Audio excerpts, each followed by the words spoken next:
welcome to another video. We're here for our stay-at-home reading rush wrap-up. It's a little late because we've been busy. Okay. That's okay. But we wanted to go back through our challenges and see what we did, what we didn't do. We were able to... We both finished!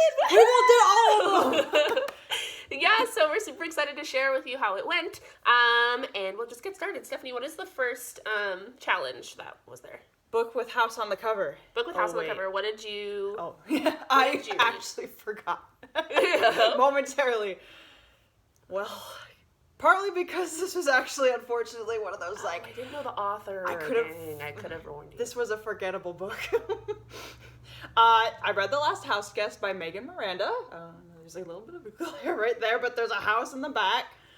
I thought I was gonna like it throughout the whole thing. I don't know. I'm trying to give thrillers a chance. It depends on what type of thriller I think, because it's one of those, main character's best friend dies, and then the next year, I saw the synopsis and it said, everybody blames the main character, but that didn't really quite happen. I feel like only a couple people momentarily blamed her, and she was just helping out the investigation, and it was a lot of investigation. That's what I don't like about mystery type things, because I don't like the investigation part for some reason. I can watch investigations, but reading it, it's just oh, Lord. And I guess because, when you blend, mystery thriller, you gotta have that great balance, and I feel like it was maybe too much mystery, not enough thriller. There were two twists at the end that I actually liked, and I was oh, because I listened to the audiobook, and all of a sudden, twist happened, and it's just I'm paying attention now.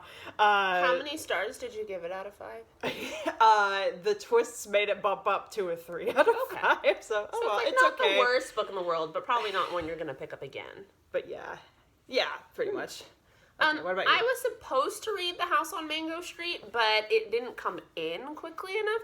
So I actually listened to The Glass Hotel by Emily St. John Mandel. She also wrote Station 11, which I really liked.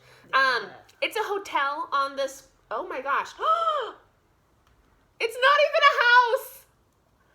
Oh, I'm just noticing this right now. I thought that it was a house, and it's just Is it just forests? You know what? Some people live in the forest. It's fine. It's a house. It's where people live. I didn't even look. I was just it's called the Glass Hotel.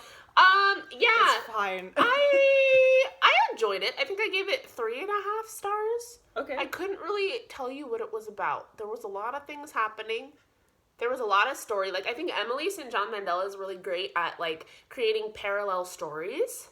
Okay. But then, when someone's what's this book about? Or what's Station 11 about? I'm you just have to read it. Yeah. So, not one that I would pick up again, but I think it saved my butt a little bit, even though there's a very interesting interpretation of a house on there. So, yeah, that's my book. We're going to make it count. It's fine. What's the next challenge? It's read a book in the same room the whole time. What did you read? It's my physical one, Lola and the Boy Next Door. Did you like it? I really liked it. It was what I needed. I planted my butt on this couch for most of it, and the dining room for a little bit of it counts. It's the same room. It's the same it connects. Big room. It connects, but mainly on the couch throughout the weekend. So cute. It's so cute. I think that was my favorite one of the trilogy. Anna and Lola, I love both of these. I'm excited for Isla. Yeah, I'm excited to hear what you think about it. Yeah. How many stars did you give that one? Oh, I believe... Because I gave Anna 5. I think I gave them both 5. I can't remember. One of them might be 4.5. It's 5. It's really good. I'm going to go with that. Mine was The Fault in Our Stars. I reread The Fault in Our Stars. It's a 5. Everyone knows this book. It's really good. I enjoyed it too. And I cried again, but yep, that's all. Yeah. I love that book. Nice. Next one. Read a book set somewhere you wish you could go.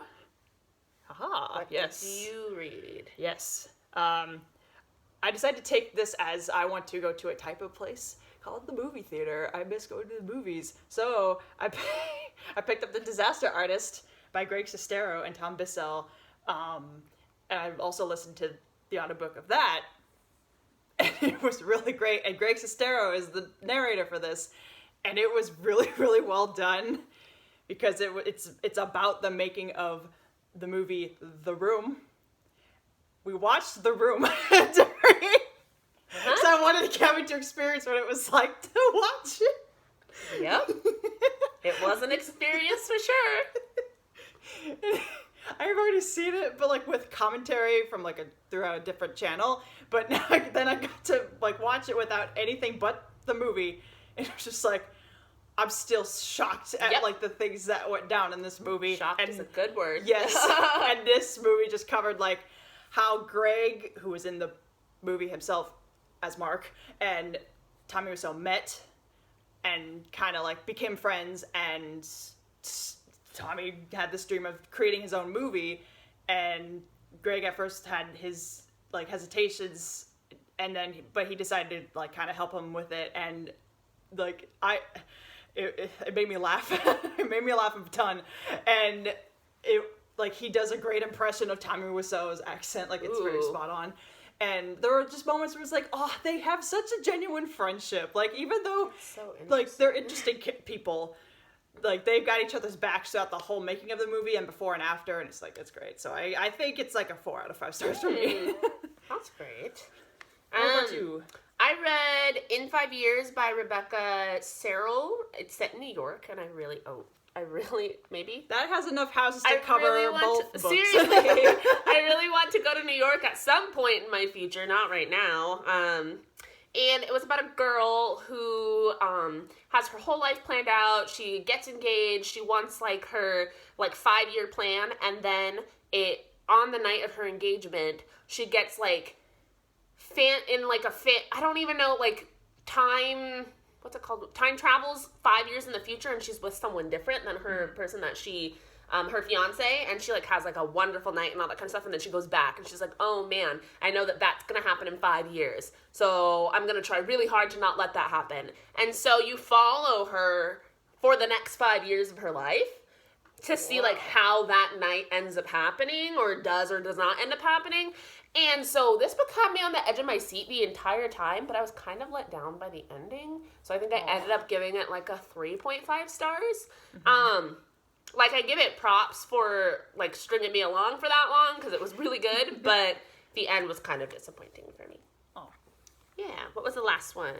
I believe it's, read a book that'll make you smile. I mean, I doubled it up with this one. Smiles and makes me cry. Yeah. Out of all three, I think The Disaster Artist made me smile and laugh the most, so yeah. Yay! I'm going with that. We succeeded in our challenge. We're excited for any other future reading rushes that may happen. Yeah. We'll dominate again. Definitely are super excited for a longer one. Because short and sweet. That's all right. All right, that is all we have for this video today. Let us know what you read in the comments below, and we'll see you in the next one. Bye! Bye!